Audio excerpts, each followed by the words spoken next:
আমি কাউকে দোষ দিব না। আমাকে যদি কেউ ক্ষতি করে সুখে থাকে সে সুখে থাকুক, আর আমাকে যদি কষ্ট দিয়ে সে ভালো থাকে ভালো থাকুক।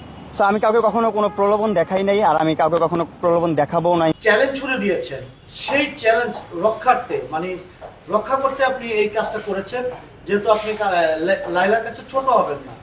অনেক এই ধরনের কথাবার্তা বলছে, সেদিন অনেক মানুষ, হাজারো মানুষ আসছিল, তো এসে যখন এই পরিস্থিতি দেখে বলছে যে মামুনের কাজ এখনো শেষ হয়নি, এই চ্যালেঞ্জ ছুড়ে দিয়েছে লাইলার প্রতি, সেজন্য তিনি ওপেনিংটা করে ফেলছেন। আসলে সেই দৃষ্টিকোণ থেকে আপনার মতামত? চ্যালেঞ্জ আমরা তো তেমন কোনো আমার কোনো মনে আসতেছে না যে আমি কোথাও কোনো চ্যালেঞ্জ দিয়েছি কাউকে।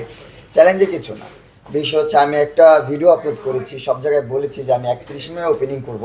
আর আমার এই সেলুনটা হ্যান্ড ওভার হওয়ার কথা ছিল 28 তারিখ। 28 তারিখ যদি আমার কাছে হ্যান্ড ওভার হয়, 28 মানে 27 তারিখ রাতে হ্যান্ড ওভার, তাহলে 28 তারিখ একদিন, 29 তারিখ 2 দিন, 30 তারিখ 3 দিন, 31 তারিখ ওপেনিং। মানে আমার হাতে 4টা দিন রেখে আমি ওপেনিংয়ের ডেট দিয়েছিলাম। সো বলা যায় না তো আল্লাহ তাআলা কপালে কার কী রাখছে।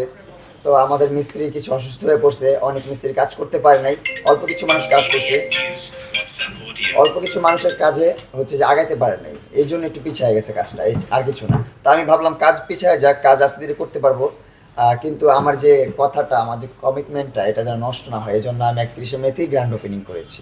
আচ্ছা, লাইলার সাথে আমার কথা হয়েছিল, আপনি কি মামুনের ওপেনিং এ যাবেন কিনা, বা মামুন যদি আপনাকে ইনভাইট করে আপনি সেখানে যাবেন কিনা। লাইলা বলেছে মামুন না, যদি মামুনের মা এবং বাবাও এসে আমাকে বলে আমি যাব না। কিন্তু আমরা সেদিন দেখলাম একদম আপনার হাত ধরে কিন্তু তিনি এসে উপস্থিত হয়েছে। এখন এই প্রশ্নের উত্তর তো আমি দিতে পারবো না, আমি ওরে আসতে বলছি, ও আসছে, আমি খুশি হয়েছি, এইটাই। এখন ওর সাথে ব্রেকআপ হয়ে গেছে তাই বলে ওরে আমি ইনভাইট করবো না, আমার ভালো সময় ওকে ডাকবো না, এটা তো হতে পারে না। তাহলে তো একটা মানুষের কাতারই পড়লাম না আমি। সো আমার একটা বড় একটা দিনে আমি অবশ্যই তার সাথে আমার 3-3.5 বছর, প্রায় 4 বছরের মতন একটা সম্পর্ক ছিল। সো একটা পশু প্রাণীকেও যদি 3 বছর, 4-3.5 বছর পালা হয়, তার উপর একটা মায়া কাজ করে, আর হয়তো মানুষ। সো ওরা আমি বলছি, ও আমাকে ওরকম কিছু বলে নাই। আর কেন আসছে এটার উত্তর তো আমি দিতে পারবো না, এটার উত্তর লায়লা দিতে পারবেন, ও নিজেই দিতে পারবেন যে ও বলছে আসবে না, তারপর কেন আসছে।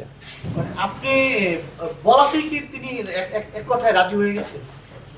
হ্যাঁ, আমি বলছি, ও বলছে তুমি আমাকে নিয়ে যাবা, তাহলে আমি যাবো। আমি ঠিক আছে, তুমি নিয়েই যাবো। তারপর একসাথে এক গাড়িতে আমরা এন্ট্রি নিয়েছি, আমি, লালা, আব্বু, আম্মু। যখন দুইজন একসাথে আসছেন, হাজারো মানুষ আপনাদেরকে তালি দিয়ে স্বাগত জানিয়েছে, তখন আপনার কাছে কেমন লেগেছে? জি, অনেক ভালো লেগেছে। যারা আসছে আমার গ্র্যান্ড ওপেনিংয়ে, তাদেরকে অনেক অনেক ধন্যবাদ। আর এটা হচ্ছে আমার কষ্টের ফল, এত কষ্ট করেছি, এত কন্টেন্ট করেছি। আর গ্র্যান্ড ওপেনিংয়ে আসাটাও কিন্তু একটা মজার জিনিস, অনেক কিছু দেখতে পাওয়া যায়, অনেক মানুষ এক হয় একসাথে, অনেক একটা আড্ডা হয়, একটা গেট টুগেদার হয়ে যায়। অ্যান্ড অনেক কন্টেন্ট ক্রিয়েটার আছে যাদের কন্টেন্ট ভাইরাল হয়, তখন তারা কন্টেন্ট আপলোড করে। আমি দেখছি আমার নিউজ ফিডে শুধু আমার ভিডিও আর আমার ভিডিও, সবার এক একজনের ভিডিওতে 4 lakh, 5 lakh, 2 million, 3 million, 4 million এরকম করে ভিউ সবার। এটা আমার যারা ফ্যান ফলোয়ার, তারও একটা উপকার হয়েছে, তারা এসে তাদের কন্টেন্টে একটা ভিউ পেয়ে গেছে। আপনি কি কখনো কল্পনা করেছিলেন যে আপনার এত ফ্যান ফলোয়ার আছে? যে এর আগে তো আমি আরও অনেকগুলা ক্রাউড করেছি, আমার এরকম অনেকবার হয়েছে, কিন্তু অনেক দিন পর, করোনার পর অনেক দিন পর এরকম একটা ক্রাউড আমি অ্যারেঞ্জ করতে পেরেছি, এটা আমার খুব ভালো লাগছে।